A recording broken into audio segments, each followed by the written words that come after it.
العالمین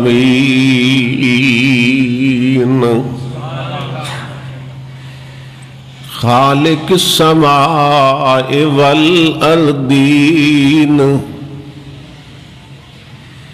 الصلاة والسلام على سید المرسلین قائد الغر المحجلین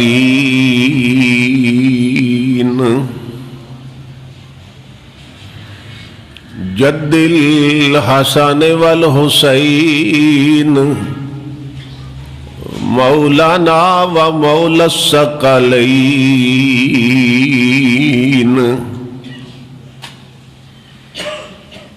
سیدنا و نبینا و نجینا و شفیعنا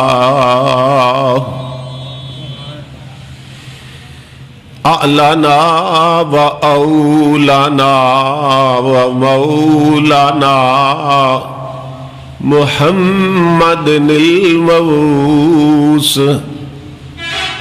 رحمت للعالمین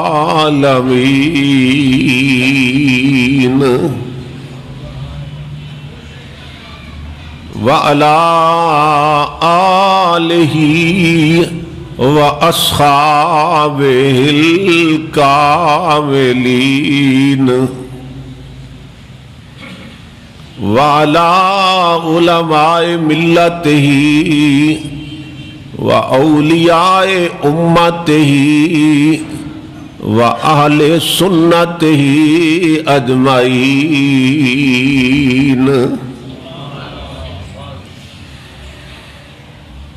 اما بعد فاعوذ باللہ من الشیطان الرجیم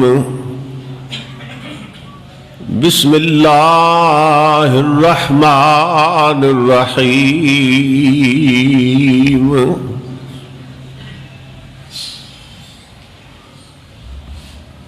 اقترب للناس حسابهم وهم في غفلة معرضون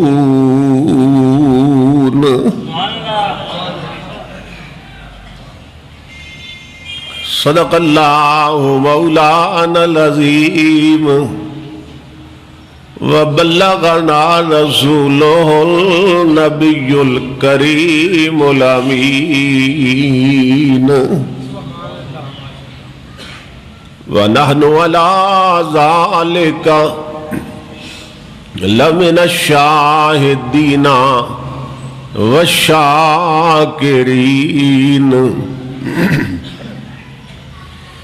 وَالْمُطْمَئِنِّينَ وَالْآمِنِينَ وَالْمُوقِنِينَ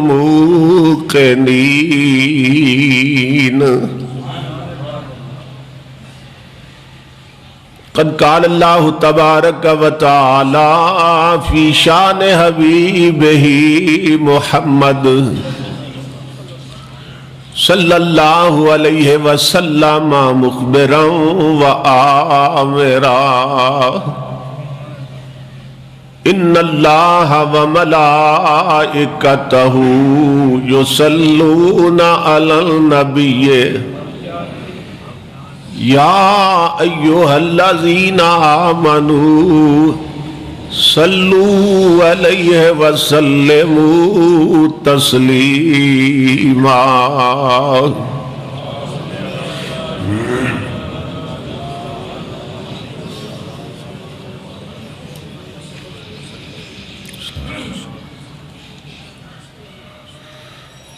لائق صد احترام معزز حاضرین و سامعین، میں نے اللہ رب العزت کی توفیق و عنایت سے قرآن حکیم کے جو الفاظ تلاوت کرنے کا شرف حاصل کیا ہے، ان میں اللہ رب العزت نے لوگوں کی غفلت کا ذکر کیا ہے،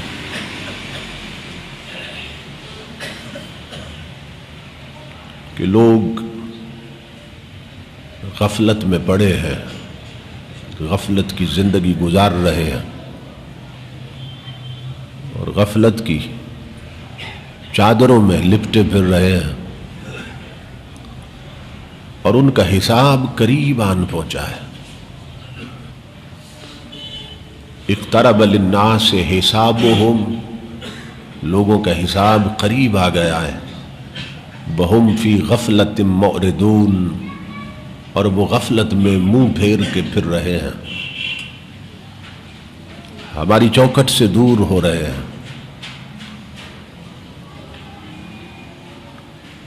قرآن حکیم میں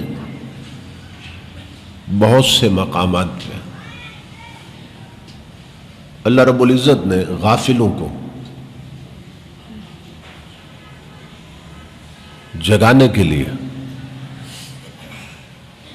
اس انداز میں بات کی ہے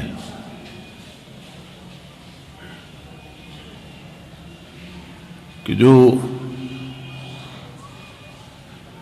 آیتیں نازل تو 1500 سال پہلے ہوئی ہیں، لیکن جب ہم ایمان کی سلامتی کے ساتھ آج ان کی تلاوت کرتے ہیں تو ایسا لگتا ہے کہ وہ آیتیں ڈائریکٹ ہم پہ اتر رہی ہیں، اور یہ بات اللہ رب العزت ہم سے کر رہا ہے کہ تمہارا حساب قریب آن پہنچا ہے اور تم غفلت کی چادروں میں لپٹے ہوئے ہو۔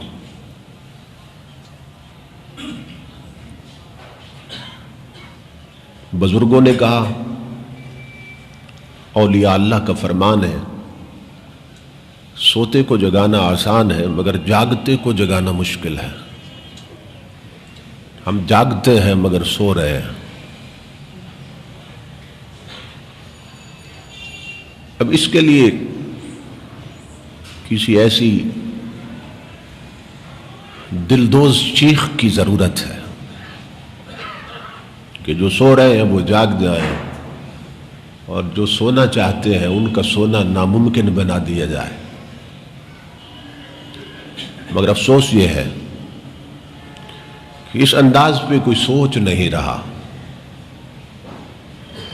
اور نہ ہی اس پہلو پہ گفتگو ہو رہی ہے کہ جس پہ آج گفتگو کی سب سے بڑھ کے ضرورت۔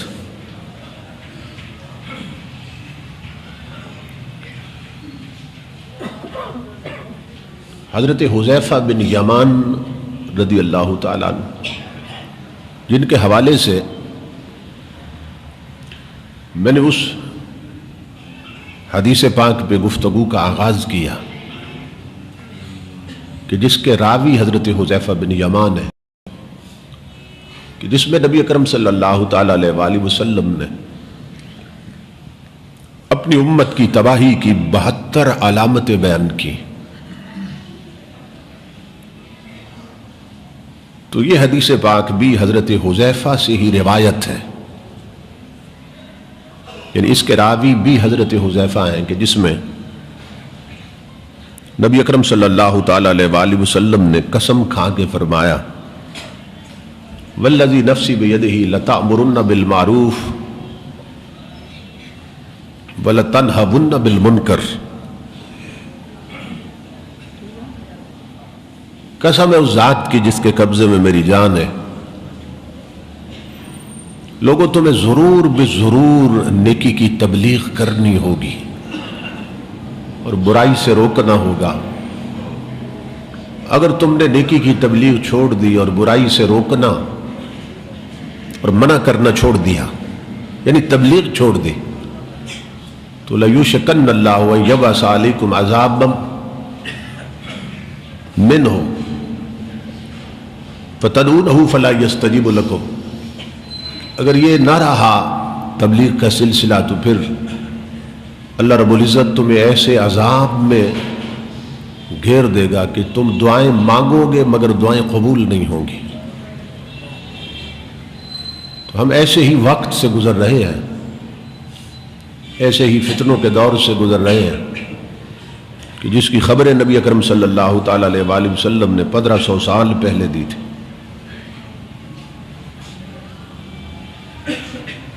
حضرت زینب نے حضور سے سوال کیا انہلک وفینا الصالحون یا رسول اللہ صلی اللہ علیہ وسلم،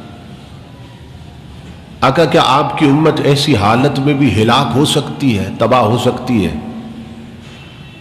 اس میں کچھ لوگ اللہ اللہ کرنے والے موجود ہوں؟ تو قال نعم، نبی اکرم صلی اللہ علیہ وسلم نے فرمایا ہاں ہو سکتی ہے۔ اذا کثر الخبث، فرمایا جب بے حیائی بڑھ جائے گی، جب خباثت بڑھ جائے گی، جب گناہ بڑھ جائیں گے، نافرمانیاں بڑھ جائیں گی، اللہ کے قانون کے خلاف بغاوت بڑھ جائے گی، تو پھر اللہ اللہ کرنے والے تم میں موجود ہوں گے، لیکن پھر بھی تم مٹا دیے جاؤ گے اور عذاب کے شکنجے میں کس دیے جاؤ گے۔ آج حالات وہی بن چکے ہیں، ہم اپنے آپ کو اللہ رب العزت کے عذاب کا مستحق بنا چکے ہیں۔ اب معلوم نہیں کہ ابھی تک کس کے اٹھے ہوئے ہاتھوں کی لانج رکھی جا رہی ہے اور کس کے بہتے ہوئے آنسوؤں کا لحاظ کیا جا رہا ہے، لیکن یہ ہے کہ معاشرے کی حالت آپ کے سامنے ہے، ہماری زندگیاں جس رخ پہ چل رہی ہیں۔ نبی اکرم صلی اللہ تعالی علیہ وآلہ وسلم نے ایک ایک چیز کو بیان کیا اور نقشہ کھینچ دیا حضور نے۔ میں نے جس حدیث کے حوالے سے، حدیث پاک کے حوالے سے گفتگو کا آغاز کیا تھا، اس میں 72 علامتیں حضور صلی اللہ علیہ وسلم نے بیان کی اور ہم 16ویں علامت پہ پہنچے تھے۔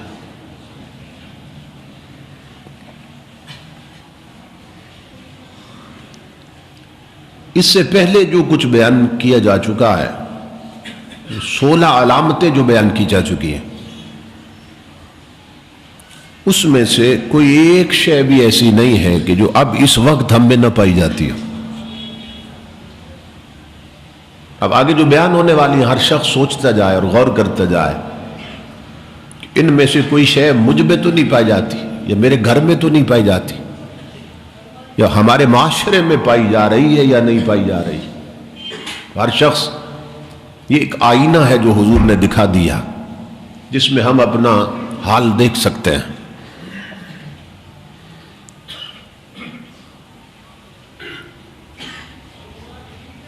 پندرہویں اور 16ویں علامت میں نبی اکرم صلی اللہ علیہ وسلم نے فرمایا تھا وَأْتُمِنَ الْخَائِنُ، کہ جو خیانت کرنے والے ہیں انہیں امین سمجھا جائے گا کہ وہ امانت دار ہیں۔ وَخُلَّنَ الْأَمِينَ، اور جو شریف لوگ ہوں گے، حقیقی معنوں میں امانت دار ہوں گے، انہیں اس طرح بدنام کر دیا جائے گا کہ لوگ سمجھیں گے کہ یہ خیانت کرنے والے ہیں، یعنی اچھے کو برا اور برے کو اچھا سمجھ لیا جائے گا۔ ایک وقت آنے والا ہے اور آج یہ ہو رہا ہے۔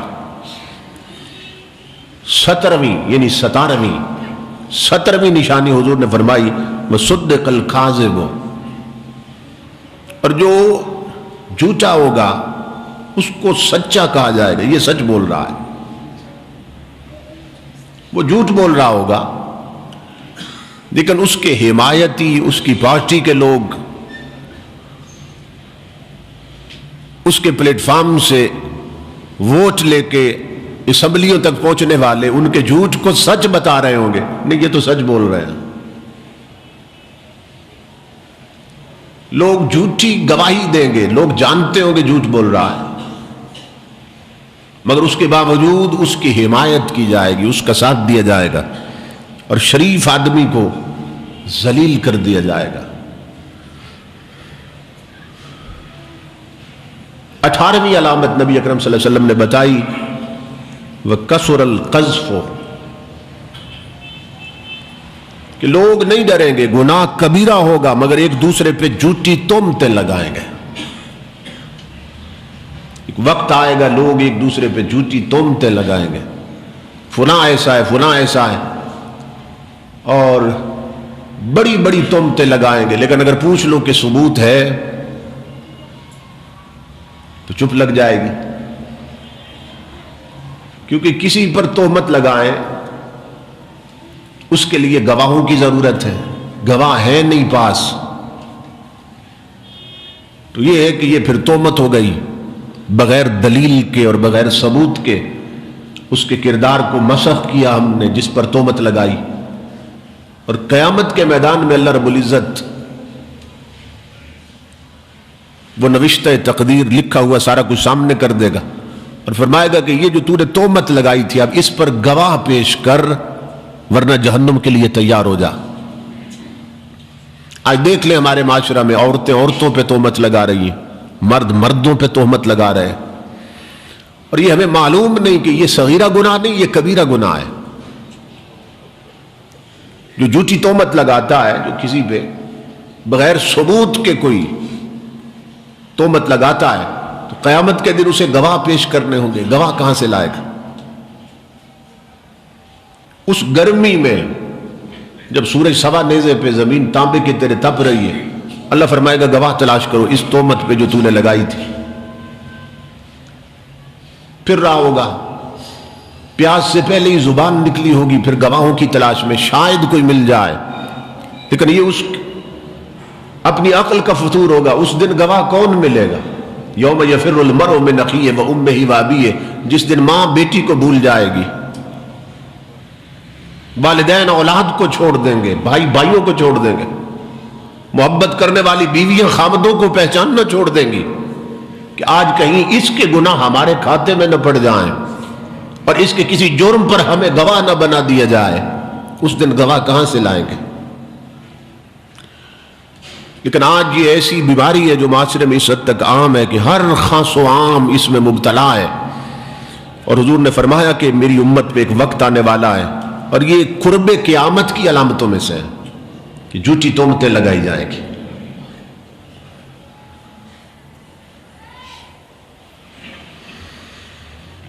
انیسویں علامت، اور یہ بات کئی بار لوگوں سے سنی، 1500 سال پہلے حضور نے فرمایا 19ویں علامت یہ ہوگی قرب قیامت کی، وَكَانَ الْمَطَرُ قَيْزًا، وَكَانَ الْمَطَرُ قَيْزًا، فرمایا بارشوں کے باوجود گرمی ہوگی۔ آپ تصور کر لیں، آقا فرماتے ہیں بارشیں ہوگی، برسے گی بارشیں، مگر گرمی ہوگی۔ اور یہ لوگ کئی بار میں نے لوگوں سے سنا، یار بارش بھی اور گرمی بھی، حیرت کی بات۔ 15 صدیاں پہلے حضور نے فرمایا بارش ہوگی مگر گرمی ہوگی، اور یہ گرمی تمہارے گناہوں کی نحوست ہوگی، ورنہ بارش تو رحمت ہے، بارش ہو اور گرمی ہو کوئی جوڑ نہیں بنتا۔ تو کہا نیچے تمہارے گناہوں نے جو جہنم دہکا رکھا ہوگا اس سبب سے بارش بھی ہوگی اور گرمی بھی ہوگی، یعنی گناہ اس حد تک بڑھ جائیں گے اور ماحول اتنا نحوست پذیر ہوگا کہ گناہوں کی گرمی سے بارش کی ٹھنڈک ختم ہو جائے گی، اور گناہوں کی وجہ سے ایسی حبس ہوگی، ماحول میں اتنی گھچن ہوگی، طبیعتوں میں اتنا انقباض ہوگا کہ بارش ہوگی مگر گرمی محسوس ہوگی۔ 20ویں علامت، قربان جائیں، والولد غیظًا، وَكَانَ الْمَطَرُ قَيْظًا وَالْوَلَدُ غَيْظًا، حضور نے فرمایا کہ اولاد نفرت کا باعث ہو جائے گی۔ جو اولاد والے ہوں گے وہ پریشان ہوں گے، جو بے اولاد ہوں گے وہ خوش ہوں گے، اور جن کی اولاد ہوگی وہ دعائیں کریں گے مولا کاش اولاد نہ ہوتی، نسلیں اتنی بگڑ جائیں گی، اولاد اتنی نافرمان ہوگی کہ یہ حضور کی حدیث ہے کہ بے اولاد باہنج عورتیں خوش ہوں گی اور بچوں والی عورتیں پریشان ہوں گی، کاش ہم نے یہ جنم نہ دیے ہوتے، کاش ہم بھی بانج ہوتی۔ اس حد تک نافرمانی ہوگی، اولاد کی طرف سے اس حد تک ماں باپ کا دل دکھایا جائے گا، یہ صورتحال ہوگی۔ اور امام الانبیاء فرماتے ہیں جب مکے کو حضور نے اسلامک سٹیٹ بنا دیا اور ایک مکمل اسلامی سلطنت بن گئی مدینہ پاک، ہجرت کے بعد حضور نے جب مدینہ کو اسلامک سٹیٹ بنایا، ایک دن حضور رو پڑے حضور۔ صحابہ نے پوچھا آقا کیوں روئے؟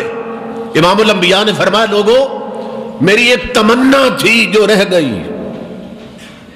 طلب تھی جو رہ گئی۔ آقا وہ کیا؟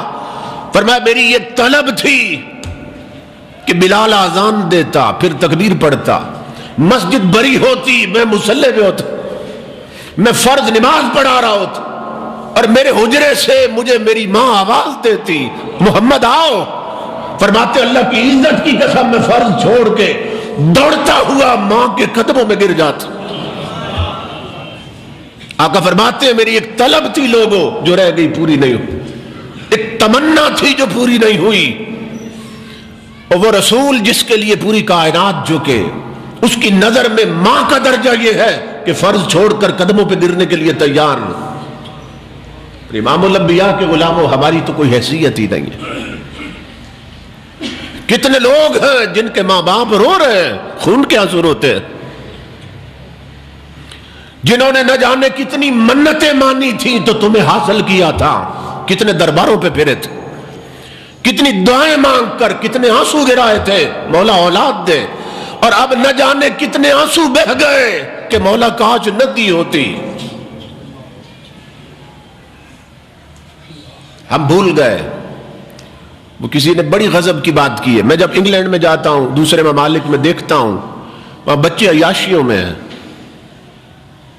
کسی نے وہاں گوریوں سے شادی کر رکھی ہے، کوئی کلب میں بیٹھا ہے، کوئی پب میں، 5 سال ہو گئے پلٹ کے نہیں آئے، بوڑھی مائیں رو رو کے آنکھیں سفید کر بیٹھی ہیں، باپ قبر تک جا پہنچے اس حسرت میں ایک جھلک بیٹے کو دیکھ لے، آنے کے لیے تیار نہیں۔ اور خود میں اس لیے بتا رہا ہوں کہ خود مجھ سے خط لکھوائے گئے کہ 12 سال ہو گئے بیٹا نہیں آیا، شاید آپ کے خط کے اثر سے پلٹ آئے، آپ لکھ دیں، اس میں کچھ حدیثیں لکھ دیں، کوئی اس طرح کی بات لکھ دیں، شاید پلٹ آئے۔ یہ صورتحال ہے۔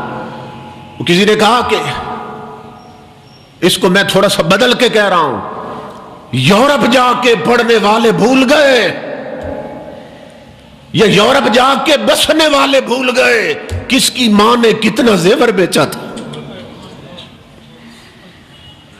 تیری زندگی، تیرا مستقبل سنوارنے کے لیے عورت کو زیور بڑے پیارے ہوتے ہیں، کئی ماں نے زیور بیچ دیے تاکہ میرے لال کی زندگی سنور جائے، اور تو اسی کو بھول گیا۔ شہر میں آ کے پڑھنے والے بھول گئے کس کی ماں نے کتنا زیور بیچا تھا، احساس کوئی نہیں رہا۔ اور یہ میرے آقا نے 15 صدیاں پہلے فرمایا، والولد غیظاً، اولاد نفرت کا باعث ہو جائے گی۔ لوگ طلب کریں گے مولا کاش اولاد نہ دی ہوتی، یعنی بے اولاد خوشی میں ہوں گے، اولاد والے غم میں ہوں گے۔ اور آج دیکھ لیں یہ صورتحال ہے کہ نہیں ہے۔ اور یہ میں عرض کرنا چاہتا ہوں، اولاد کو اگر انگریز کی تعلیم دیتے رہے اور دین محمدی کی تعلیم سے دور رکھا لوگوں تو خون کے آنسو روگے۔ آگے جو دور آ رہا ہے خون رونا ہوگا اگر حضور کے دروازے سے دور ہوئی۔ اس لیے اولاد کو لاؤ چوکھٹ مصطفیٰ پہ، ان کی گٹی میں مصطفیٰ کا قرآن رکھ دو، انہیں مسجد کا دروازہ اور راستہ دکھاؤ مسجد کا، ان کی پیشانیوں کو سجدوں کی لذت دو، ان کے اندر خوف خدا پیدا کرو۔ بے شک ڈاکٹر بناؤ، انجینئر بناؤ، جو مرضی بناؤ، مگر گٹی میں قرآن رکھ دو، گٹی میں تعلیم اسلام رکھ دو۔ پھر کیا ہوگا کہ وہ ڈاکٹر بعد میں نظر آئے گا، غلام مصطفیٰ پہلے دکھائی دے گا، انجینئر بعد میں نظر آئے گا، عاشق رسول پہلے دکھائی دے گا۔ یہ کرو۔ اور اس پر مثال دے رہا ہوں، علامہ اقبال آکسفورڈ میں پڑھے ہیں، یورپ میں پڑھے ہیں، یورپ میں پڑھے ہیں، مگر اتنے لوگ ڈاکٹر اقبال نہیں کہتے جتنے علامہ اقبال کہتے ہیں، کیونکہ اقبال کی گٹی میں ماں نے قرآن رکھ دیا تھا، ان کے والد نے قرآن ڈالا تھا، حضور کی تعلیم ڈالی تھی۔ تو پھر کیا ہوا کہ جب دل کی دھڑکنوں میں رسول آباد تھا اور بچپن میں گھٹی میں قرآن رکھ دیا گیا، حضور کے دین کی تعلیم رکھ دی گئی، تو پھر آکسفورڈ میں پڑھ کر بھی اقبال ایسا عاشق رسول رہا اور ایسا عاشق رسول بنا کہ اس نے جو کچھ پڑھا تھا یورپ میں، اس ہر علم کو مصطفیٰ کی چوکھٹ پہ چکا کے رکھ دیا۔ نعرے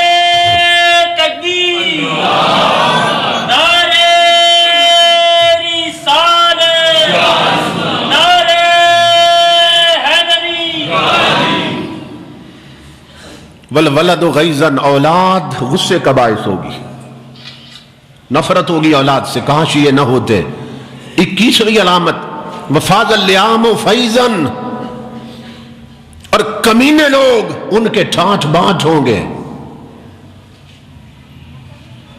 بد کردار لوگ، بے حیا لوگ، حرام خور لوگ، بد تہذیب لوگ ان کے ٹھاٹھ بانٹ ہوں گے، اور دیانتدار لوگ تنگی کی زندگی گزار رہے ہوں گے۔ آج دیکھ لیں، جو جتنا کمینہ ہے، جتنا بڑا حرام خور ہے، اتنے ٹھاٹ باٹ میں، اور یہ حضور نے پہلے خبریں دی۔ اور 22ویں علامت وغاظ الکرام غیظاً، اور شریفوں کی ناک میں دم آ جائے گی۔ دیکھ لیں اس معاشرے، مجھے پولیس آفیسر بتا رہے تھے کہ اب حالات اتنے بگڑ گئے ہمارے ڈپارٹمنٹ میں کہ کوئی شریف آدمی وہاں رہ نہیں سکتا شرافت کے ساتھ۔ اسی طرح اور کئی ڈپارٹمنٹس ہیں، جتنے بھی ڈپارٹمنٹس ہیں آپ ان میں دیکھ لیں، شریف آدمی کا گزارا مشکل۔ مجھے ایک بچی بہن بتا رہی تھی جو ہماری اپنی ریلیٹیو ہے، MBBS کیا، وہ کہنے لگی کہ اب MBBS کر کے پردے کو برقرار رکھنا ناممکن ہو چکا ہے۔ اس نے کہا نامعلوم مجھ پر کتنی انگلیاں اٹھتی ہیں، کتنے آوازیں کسے جاتے ہیں، کتنی تانا زنی ہوتی ہے کہ یہ بیکورڈ ہے۔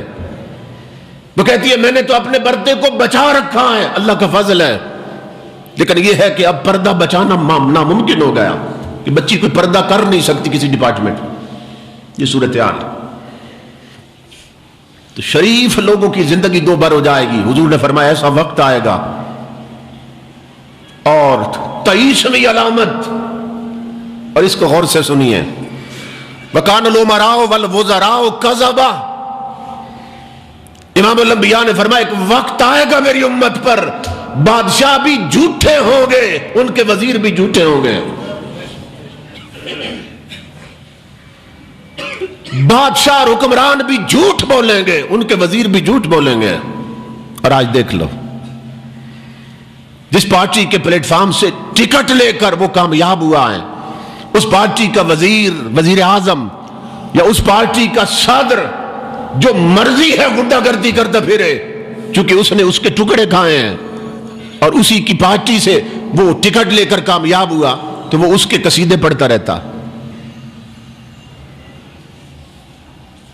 دیواروں پہ لکھا ہوتا ہے ایک زرداری سب پہ باری، اور من جانب زمرد خان صاحب، من جانب فلانے صاحب۔ حیرت کی بات، ایسے کمینے لوگ اور ایسے حرام خور لوگ اور ایسے بے غیرت لوگ جنہوں نے چمن بیچ دیا۔ نشیمن ہی کے بکنے کا جو غم ہوتا تو کیا غم تھا، مگر ان بیچنے والوں نے گلشن بیچ ڈالا ہے۔ جن کی غداریاں واضح ہیں، آج ان کے حق میں بیان دیے جا رہے ہیں، اور یہ خبریں 15 صدیاں پہلے حضور نے دی۔ بل امراء وکان الامراء والوزراء کذبا، ایک وقت آئے گا حکمران جھوٹے ہوں گے، وزیر جھوٹ بولیں گے، مگر ان کے جھوٹ کو چھپانے کے لیے ان کے ماتحت لوگ، ان کے چمچے انہیں سچا ثابت کریں گے، نہیں وہ تو سچ کہہ رہے ہیں۔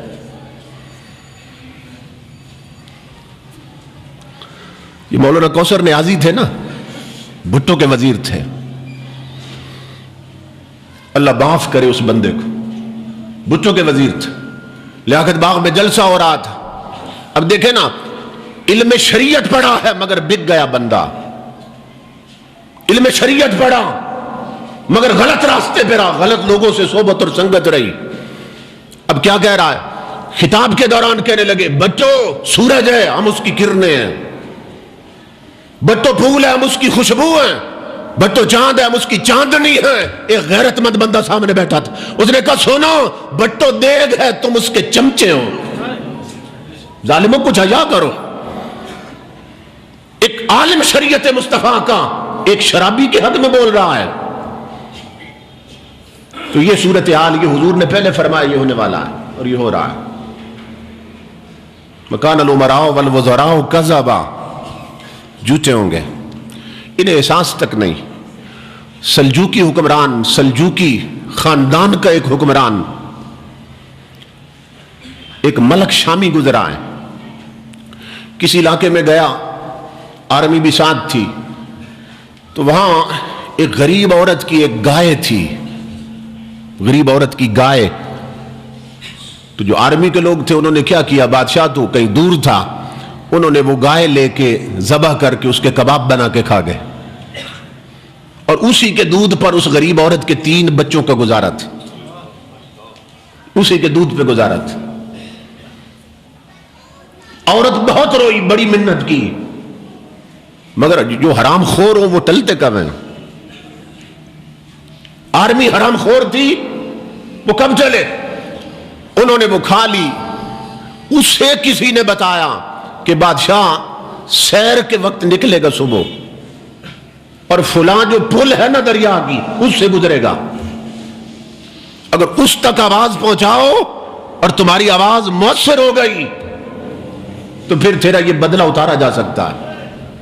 اس نے کہا ٹھیک. صبح سویرے اس پل پہ جا بیٹھی بڑھیا، بادشاہ گھوڑے پہ سوار آیا، آگے بڑھ کے اس نے لگام پکڑ لی.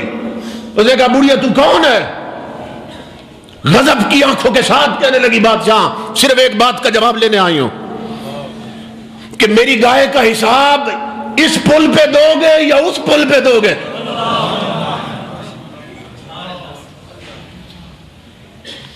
اس نے کہا زیادہ باتوں کا نہ تیرے پاس وقت نہ میرے پاس وقت، صرف اتنا پوچھنے آئی ہوں میری گائے جو تیرے حرام خور آرمی کے لوگ بھون کر کھا گئے اور 3 غریب یتیم بچے اس کے دودھ پہ پلتے تھے، اس گائے کا حساب اس پل پہ دو گے یا اس پل پہ دو گے؟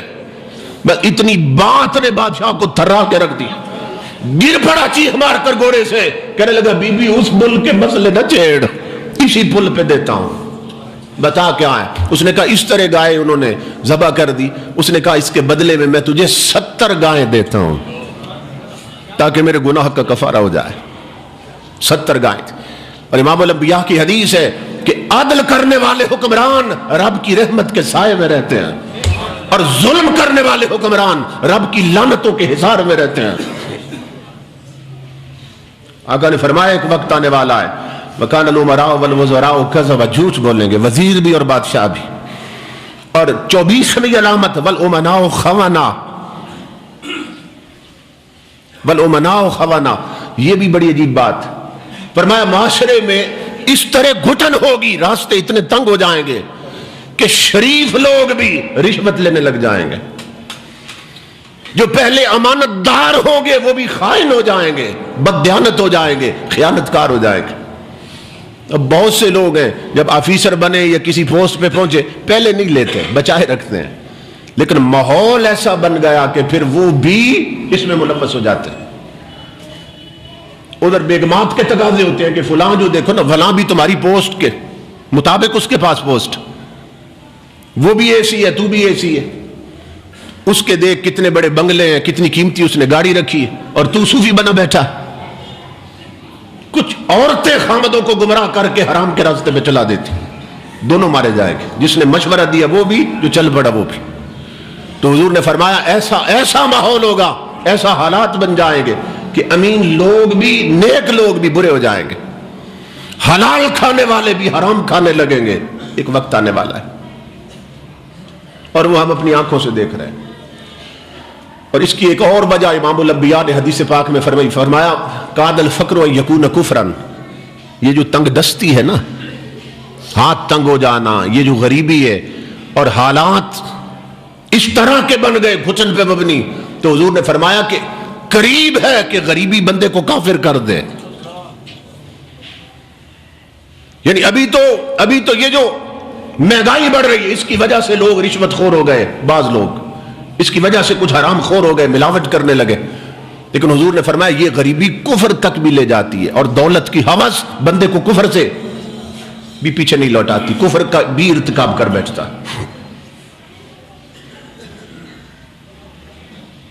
25ویں علامت والعرفاء ظلمہ، امام الانبیاء نے فرمایا سردار وڈیرے نواب زادے جاگیردار چودھری، ملک، مہر، راجے مہاراجے، یہ سب اس کی تفسیر ہے حدیث کی۔ امام الانبیاء نے فرمایا یہ سب ظالم ہو جائیں گے۔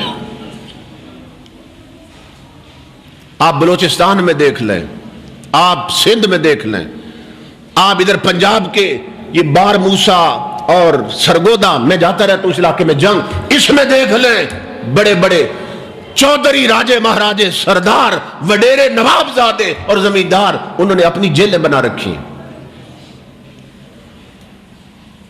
غریب کسانوں پہ ظلم ڈھاتے ہیں اور ظلم کا بازار کر۔ اور یہ جو بار موسا ہے، یعنی سرگودا سے آپ بلوال کی طرف آئیں، بلوال سے منڈی بہاؤالدین کے درمیان کا علاقہ، وہاں میں خطاب کے لیے گیا، انہوں نے کہا یہاں کے چودھری جو ان کے کمی ہیں اور جنہوں نے زمینیں سنبھال رکھی ہیں، ان کے بچوں کو پرائمری سے آگے پڑھنے نہیں دیتے کہ ہمارے حقے کون بھرے گا۔ روشنی کے اس دور میں، روشنی کے اس دور میں اتنی تاریکی ہے بعض علاقوں میں، غریب کا بچہ پرائمری سے آگے پڑھنے نہیں دیتے کہ ہمارے جانور کون چرائے گا، ہمارا چارہ کون کاٹے گا، ہمارے حقے کون بھرے گا۔ کوئی ہے جو ان کے ہاتھ پکڑے؟ آقا نے فرمایا سردار ہوں گے، سرداری ہوگی، بڑی بڑی بھاری پگڑیاں ہوگی سروں پر، نواب ہوں گے، حکمران اور وڈیرے ہوں گے، مگر ظالم ہوں گے، اپنی اس طاقت کو عدل میں اور انصاف میں استعمال نہیں کریں گے، ظلم میں استعمال کریں گے۔ 26ویں علامت امام الانبیاء نے فرمایا والقراء فسقا، اور قرآن کے قاری ہوں گے مگر بدکار ہوں گے۔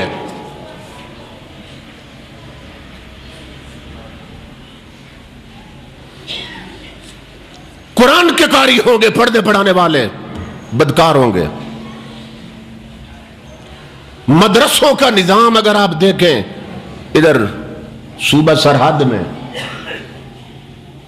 اور علاقوں میں امام الانبیاء کے غلاموں، تو پتہ چلتا ہے حضور نے نقشہ کھینچ کے رکھ دیا۔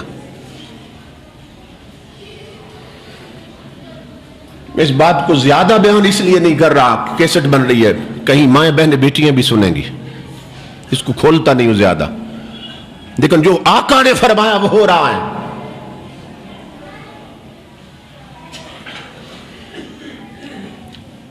اور امام الانبیاء نے 27ویں علامت بتائی میری امت میں، اسا لبسو مسوک الدان، کہ لوگ جانوروں کی کھال کے بنے ہوئے لباس پہنیں گے۔ یہ جیکٹیں، لیدر کی جیکٹیں، اس کا ذکر کیا حضور نے، اس دور میں تو تصور ہی نہیں تھی اس انداز کا۔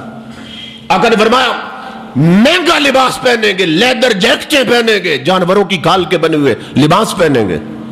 ایک طرف امیری اتنی ہوگی اور نفاست اتنی ہوگی کہ سب سے قیمتی شے خرید کے پہنیں گے، مگر اندر حال کیا ہوگا؟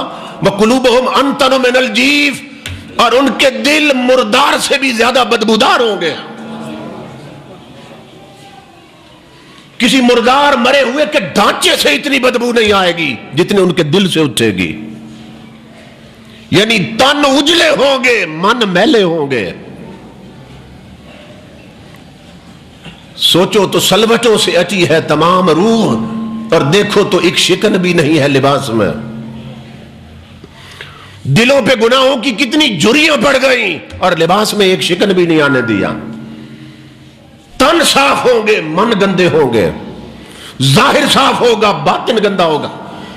باہر انہوں نے چاندی کے ورق لپیٹ رکھے ہوں گے، اندر گندگی اٹھائے پھریں گے۔ یہ حضور نے خبریں دی ساری۔ ایک تو یہ بتایا کہ یہ لباس پہننے والے دل ان کے مردار سے بدبودار ہوں گے، اور 29ویں علامت وَأَمَرُّ مِنَ الصَّبِرِ، یہ جو ایلوا ہوتا ہے نا جس کو مصبر کہتے ہیں، اور ان کے جو لہجے ہوں گے اور زبانیں ہوں گی اور دل، اس میں تلخی مصبر سے بھی زیادہ ہوگی، زبانیں ایلوے سے بھی زیادہ کڑوی ہوں گی ان بدبختوں کی۔ لباس اتنا اچھا اور اخلاق اتنا برا، اور حضور فرماتے ہیں یغشیہم اللہ تعالی فتنۃ یتحرکون فیہا تحرک الیہود الظلمہ، اللہ رب العزت ان کے دلوں پہ اس طرح فتنے بپا کر دے گا، ان کی تہ چڑھا دے گا، ان کے اس تلخ لہجے کی وجہ سے، بد کرداری کی وجہ سے، کہ جس طرح اللہ رب العزت نے ظالم یہودیوں کے دل مسخ کر دیے تھے، اس طرح ان کے دلوں پر اللہ کے غضب کی تہیں چڑھ جائیں گی، کچھ اثر نہیں کرے گی۔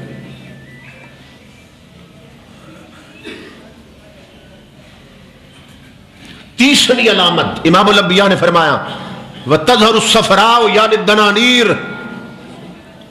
سونا عام ہو جائے گا،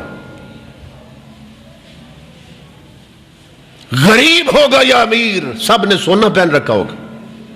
ایک وقت تھا کہ صرف امیر سونا پہنتے تھے، غریب نہیں پہن سکتے، لیکن آقا نے فرمایا اس طرح مال کی فراوانی ہوگی، وہ حرام خوری کر کے یا جس طرح بھی، آقا نے فرمایا کہ سونا عام ہو جائے گا میری امت، غریب سے غریب گھر میں بھی سونا ضرور ہوگا۔ وَتُطْلَبُ الْبَيْضَاءُ، اور چاندی کی بھی ڈیمانڈ ہوگی، چاندی کی مانگ ہوگی، بڑھ جائے گی تک۔ اب اس کا یہ سمجھ لیں کہ سونا مہنگا ہوگا تو چاندی کی ڈیمانڈ بڑھے گی، حدیث کا یہ پہلو بھی ہو سکتا ہے، کیونکہ حضور نے فرمایا وَتُطْلَبُ الْبَيْضَاءُ، اور چاندی کی ڈیمانڈ ہوگی، چاندی کی طلب ہوگی۔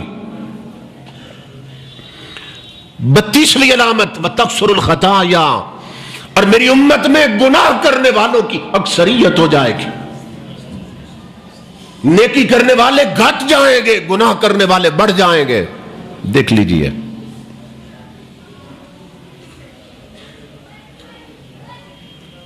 گناہوں کی کثرت معاشرے میں عام ہو۔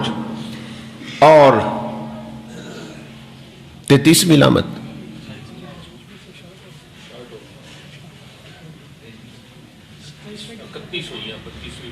بتیسویں علامت وَتَكْثُرُ الْخَطَايَا، گناہ بڑھ جائیں گے معاشرے۔ 33ویں علامت وَيَقِلُّ الْأَمْنُ، یہ وہ دور ہے، امام الانبیاء نے فرمایا امن معاشرے سے اٹھ جائے گا، ہر کوئی اس ڈر میں ہوگا کوئی مجھے مار نہ دے، زندگیاں پانی سے سستی ہو جائیں گی، امن کا نام و نشان نہیں ہوگا معاشرے میں۔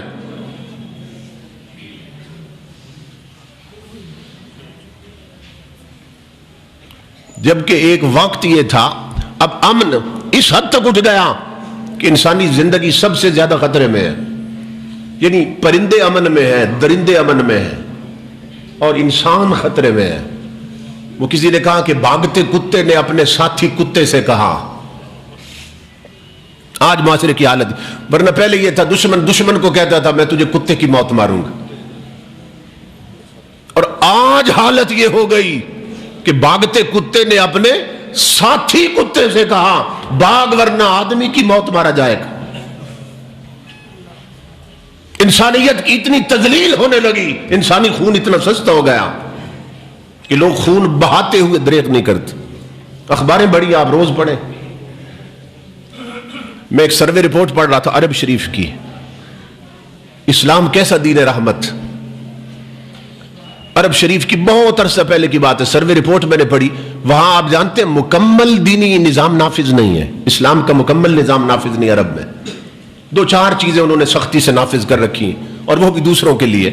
ایک یہ ہے کہ چوری کرے تو ہاتھ کاٹ دو، دوسرا قتل کرے تو قتل کر دو، گردن اتار دو، یہ وہ کرتے ہیں۔ تو میں سروے رپورٹ پڑھ رہا تھا کہ وہاں عرب شریف میں یہ جو 2 قانون نافذ ہیں اسلام کے، اس کی وجہ سے اتنی برکتیں ہیں کہ 35 سال میں پورے عرب میں صرف 13 قتل ہوئے ہیں، 35 سالوں میں پورے عرب میں صرف 13 قتل ہوئے ہیں، اور 25 چوریاں ہوئی ہیں 35 سالوں میں۔ صرف 2 چیزیں نافذ ہیں، قتل کا بدلہ قتل اور چوری کا بدلہ ہاتھ کاٹ۔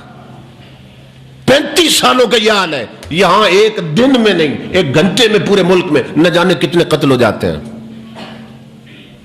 امن اٹھ جائے گا، اور اس کا سبب بھی حضور نے بتایا کہ دینی تعلیم نہیں ہوگی، اور آگے حضور نے اس کو ایک علامت کے طور پہ بتایا ایسا کیوں ہوگا۔ تو امام الانبیاء نے فرمایا یقل الامن، امن اٹھ جائے گا۔ اور 34ویں اور 35ویں اور 36ویں علامت غور سے سننا، آقا نے فرمایا وحلیت المصاحف، قرآن پڑھنے والے تھوڑے ہوں گے، قرآن سجانے والے بہت ہوں گے۔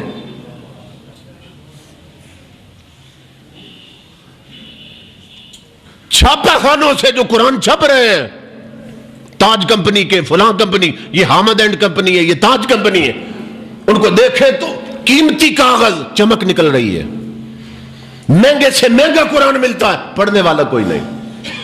اگر فرمایا قرآن سجائے جائیں گے، سجاوٹ سے چھاپے جائیں گے، اور اتنے اتنے قیمتی غلاف ہیں کہ بچیوں کو جب جہیز دیتے ہیں تو رحل بھی دیتے ہیں، بڑے بڑے قیمتی رحل بنائے ہوئے ہیں،